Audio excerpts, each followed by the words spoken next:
નમસ્કાર મારા વહાલા ગુજરાતી મિત્રો, અલખધણી રામદેવ રામાયણમાં આપનું સ્વાગત છે.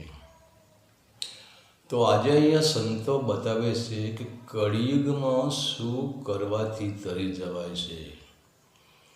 આપણે જોયું કે સતયુગમાં અનંતો વર્ષ સુધી તપસ્યા કરતા હતા, તો પણ એમને ફળ મળતું નહોતું. પરંતુ કળિયુગમાં તો સંતોએ કહ્યું છે કે તુજસે બડા હે તેરા નામ, એના નામથી જ તરી જવાય છે. સંતો એટલે જ કહે છે કળિયુગ કેવલ નામ આધારા. તો સાચા સદગુરુનું શરણ અને નામનો આધાર એ જ તારણહાર છે. કેમ કે કલિયુગ કેવલ નામ આધારા,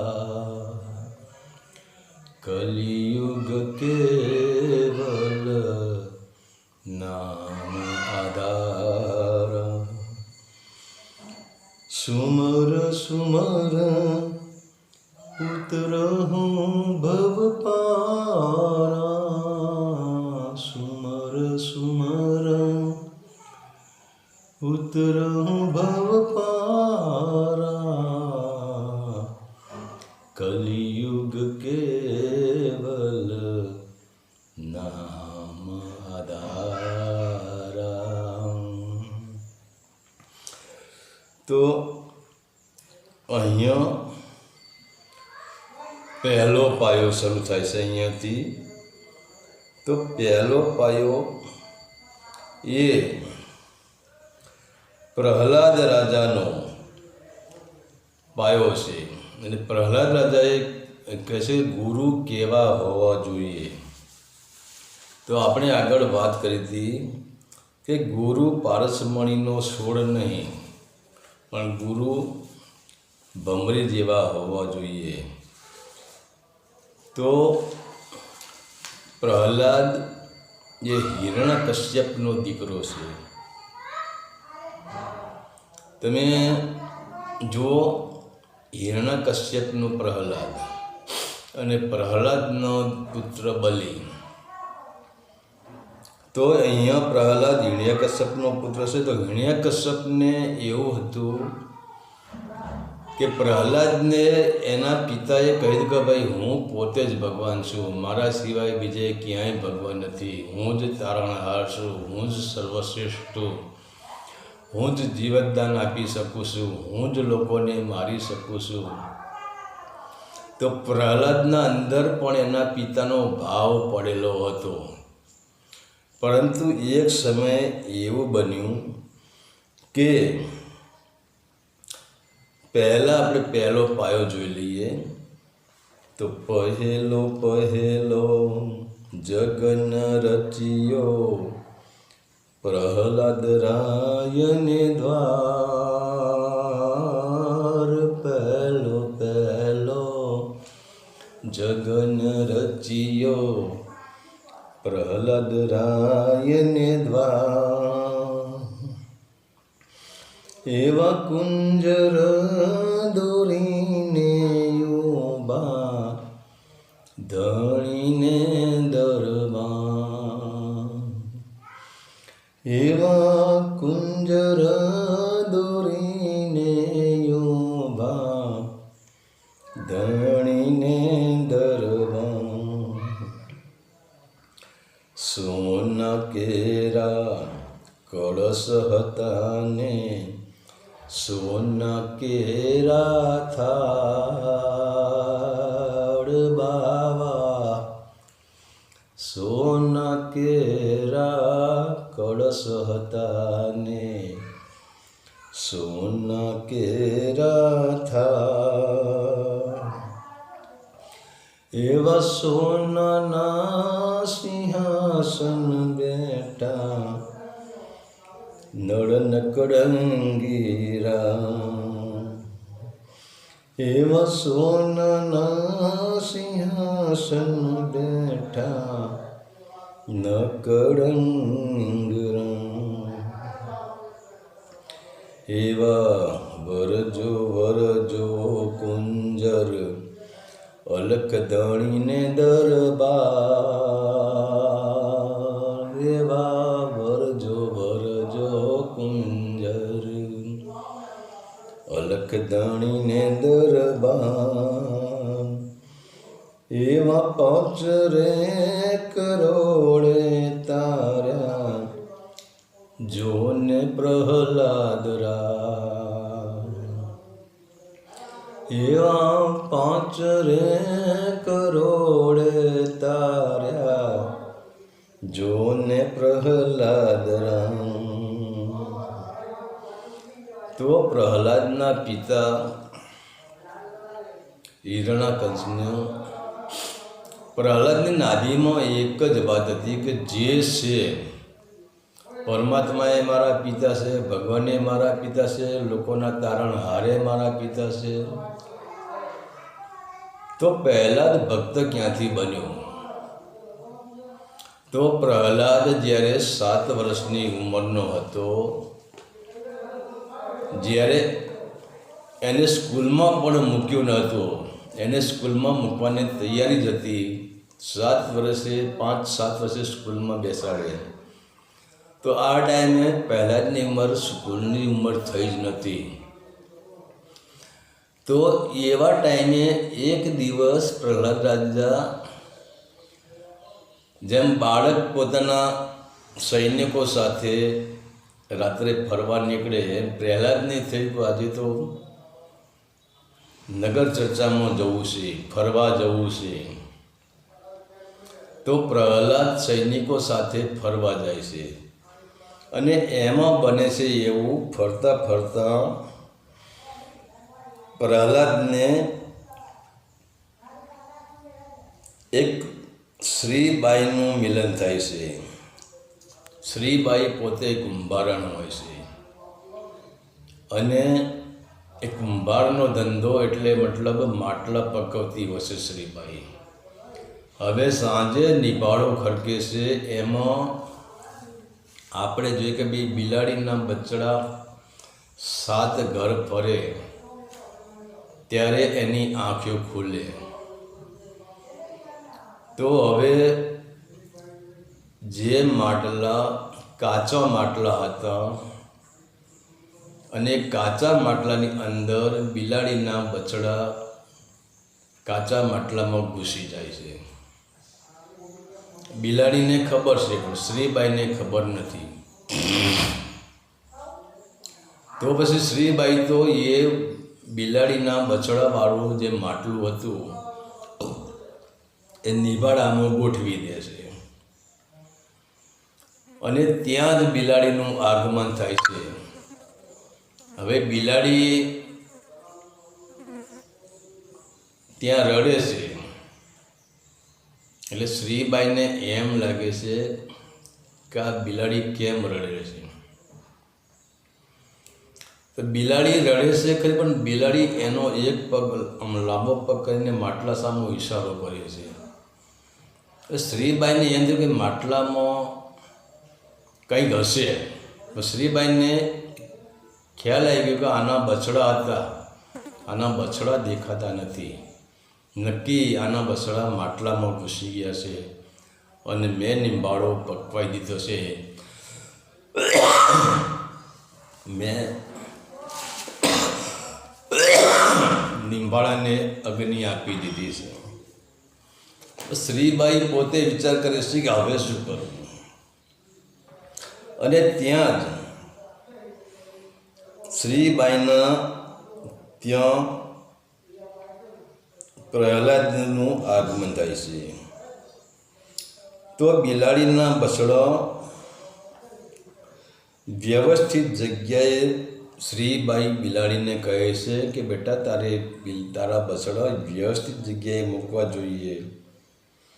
તો બિલાડી અહીંયા કાચા માટલામાં તો મૂક્યા હતા, માટલું નિભાડામાં. શ્રીબાઈ બિલાડીને કહે છે હવે ભગવાન પર વિશ્વાસ રાખ. શ્રીબાઈ આરાધના કરે છે, એક તારો હાથમાં લેશે અને આ જ ટાઈમે પ્રહલાદનું ત્યાં આગમન થાય છે. તો ભગવાનના નામની મનાઈ હોવા છતાં શ્રીબાઈ પ્રહલાદને બિલાડીની વાત કરે છે.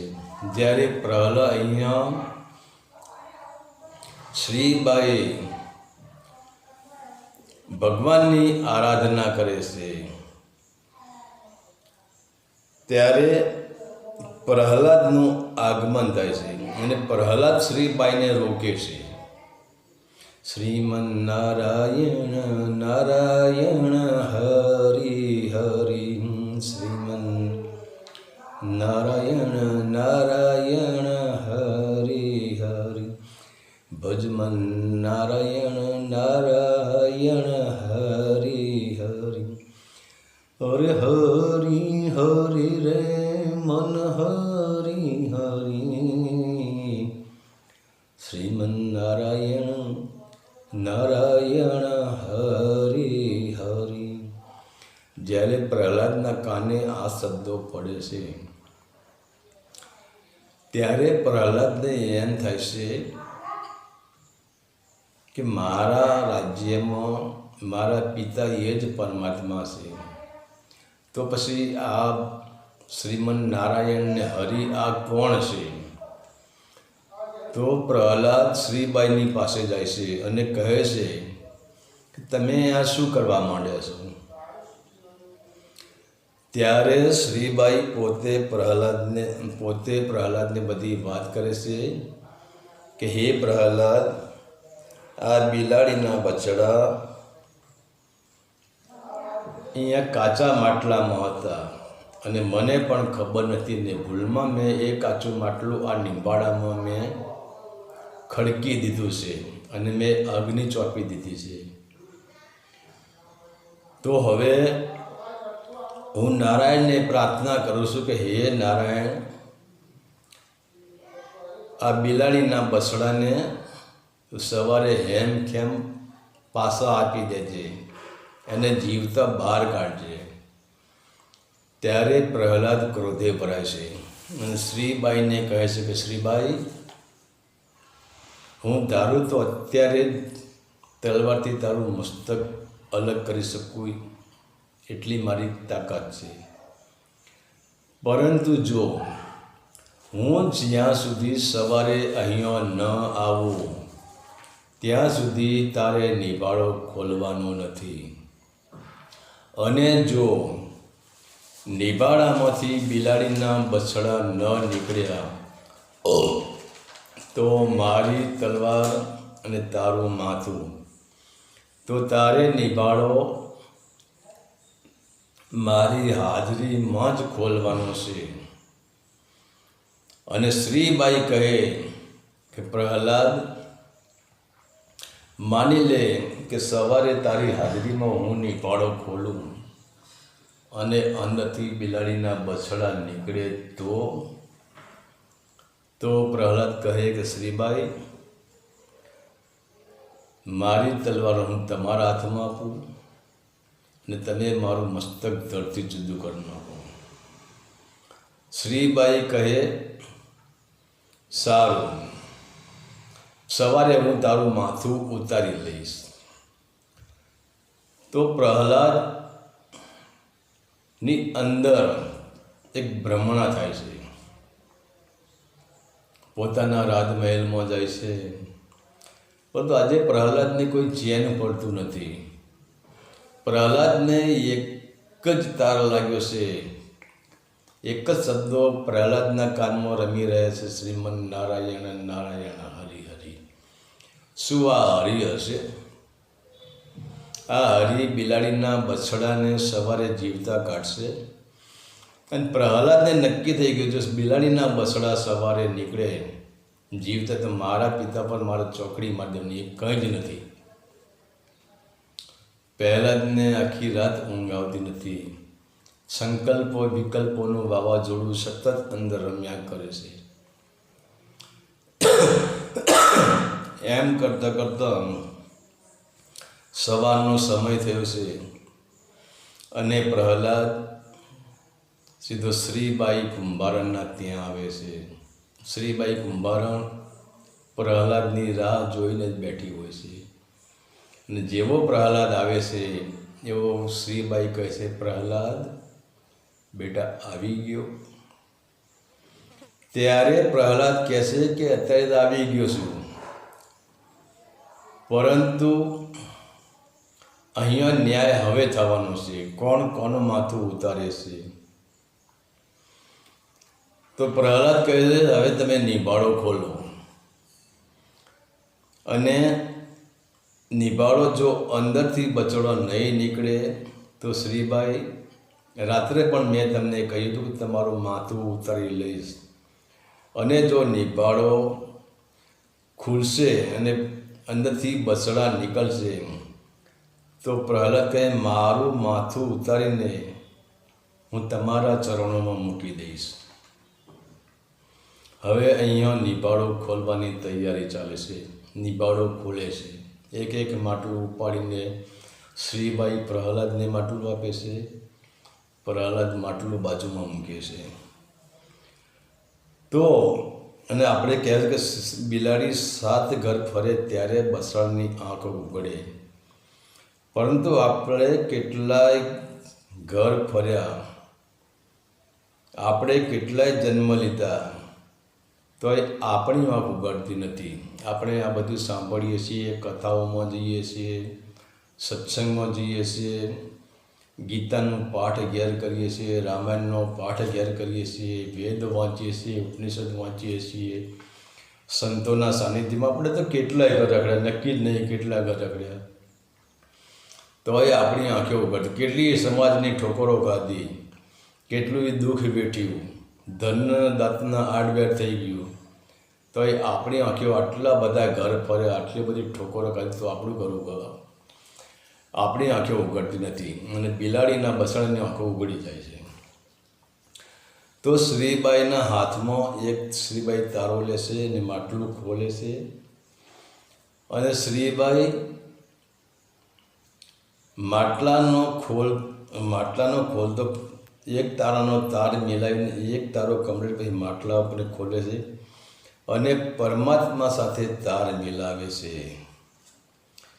પરમાત્મા સાથે તાર મિલાવી અને પોતે જ્યારે હૃદય પરમાત્મામાં એક તાર થાય ત્યારે દરેક કાર્યમાં સફળતા મળતી હોય છે.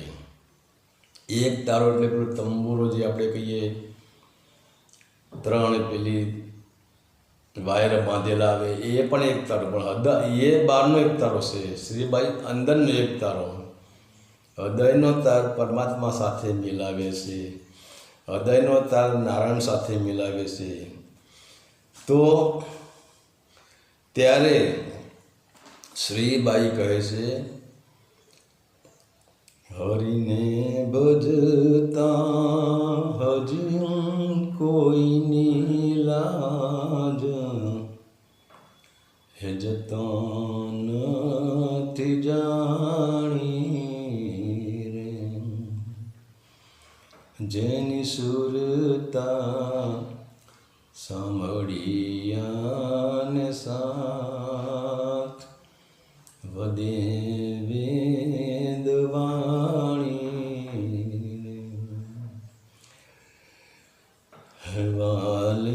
મીરાતે બાઈના ઝેર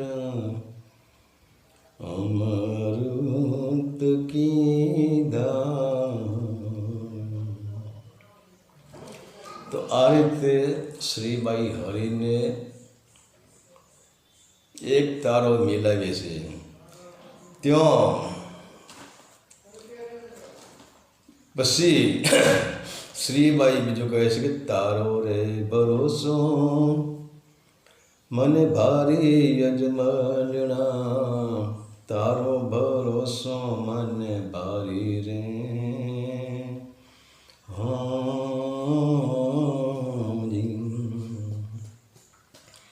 તારો ભરોસો મને ભારી યજમાનણા, તારો ભરોસો મને ભારી રે. હો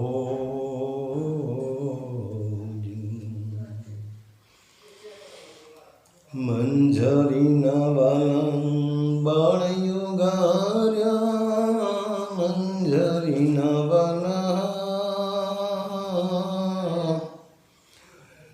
બાળયું ગાણ્યા બળતી અગ્નિ ઠારી યજમાન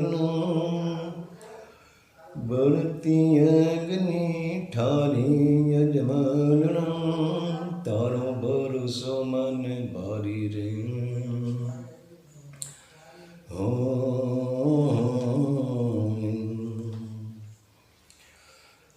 હવે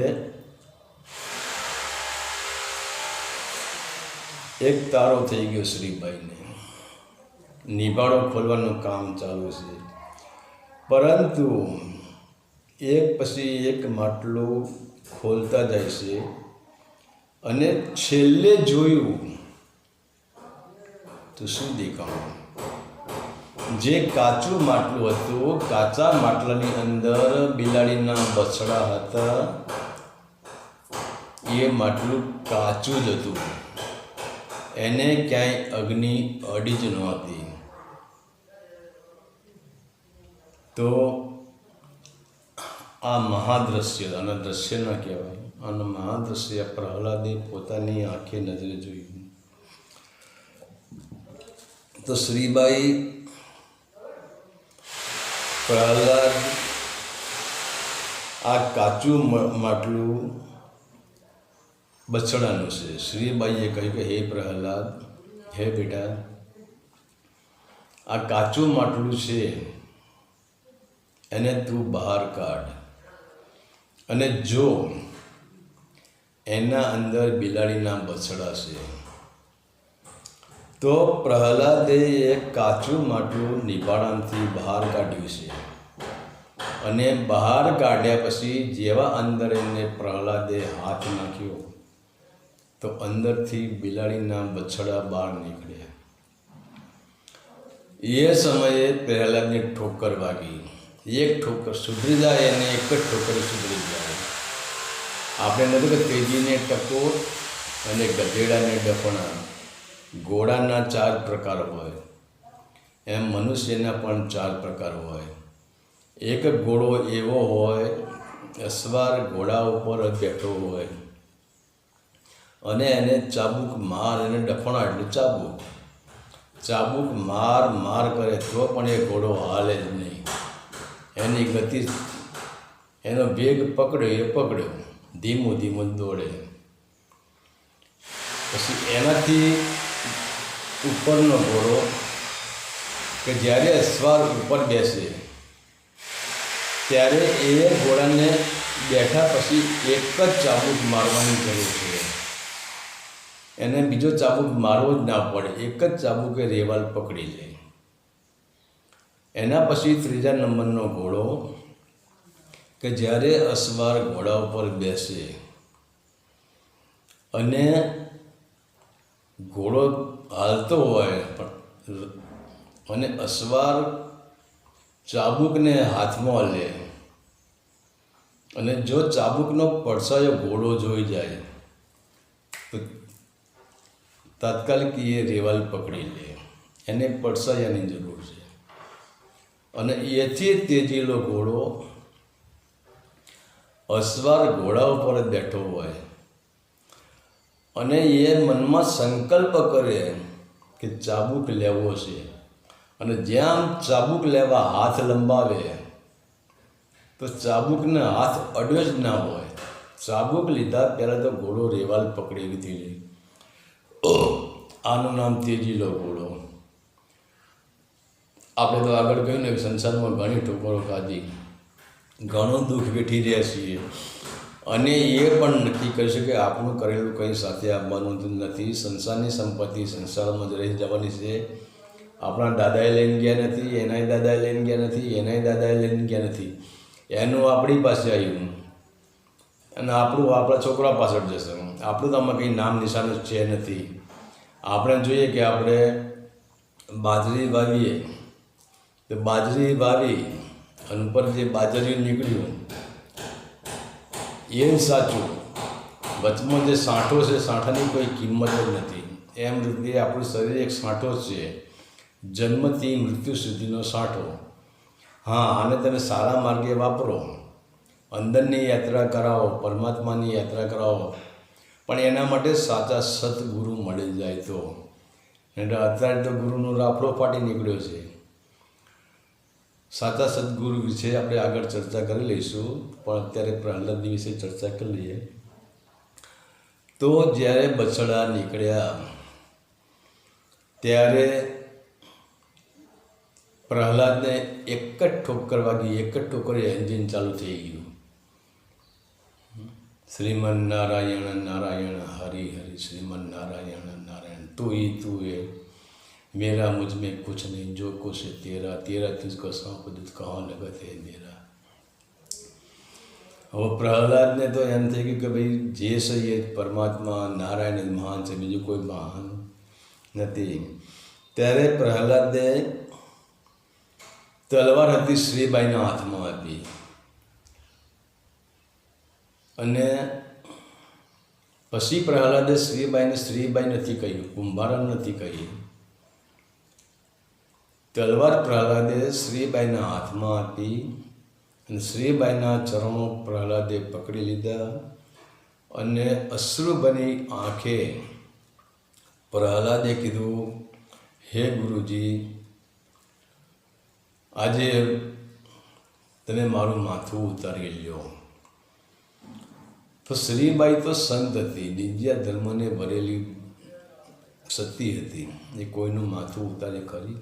હા, પણ માથું ઉતાર્યા વિના ભક્તિ તો મળે જ નહીં. તો શ્રીબાઈ પ્રહલાદનું માથું ઉતારવા જાય છે. ત્યારે શ્રીબાઈ પ્રહલાદને સમજાવે છે